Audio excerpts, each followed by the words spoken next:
Hi, Miriam. Thank you so much for joining us here at Garden TV. I'm happy to be here. So you just actually came from speaking, and you were talking about Taming Wildflowers. That's right. Talking about my new book, Taming Wildflowers. That's correct. So what's the basis of this book? What are you helping your readers with? I'm really trying to bring awareness and enthusiasm for all that wildflowers have to offer.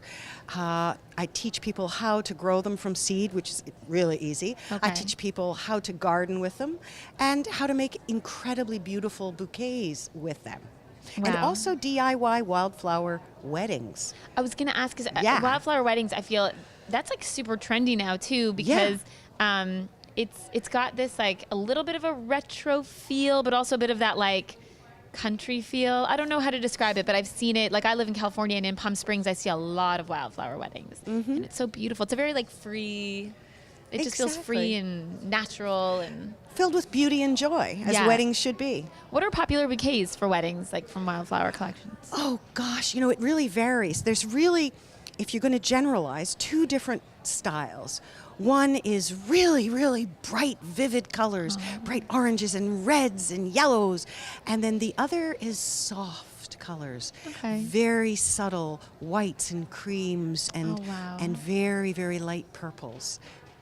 Two different styles, lots of beauty either way. So beautiful. Now, we were talking earlier about something I wasn't aware of, and I'm sure some of our viewers probably don't know, that having wildflowers in any garden, you had said, whether it's a community garden, an urban garden, anything, can help with whatever it is that you're growing, especially with the pollination. So if you can explain it more in detail. Basically, everybody is aware that there's been a lot of problems with the European bees getting sick and dying off.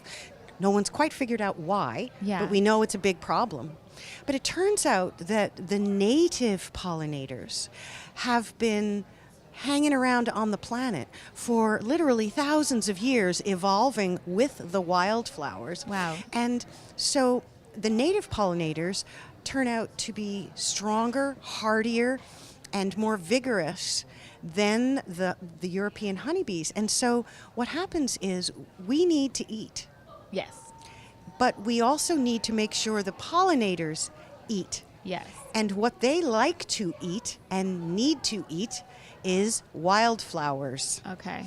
And so my point of view is whatever kind of gardening you're doing, container gardening, community gardening, a traditional flower border, whatever, include at least some wildflowers in there, because that way the pollinators are not starving to death anymore. Yeah. And besides, wildflowers are so enormously beautiful. They are. And they are the lowest maintenance of any type of plant that you can have. Really? Yep. Once you get them going, no watering, no fertilizing, no just deadheading, grow. and they live way longer. Wow.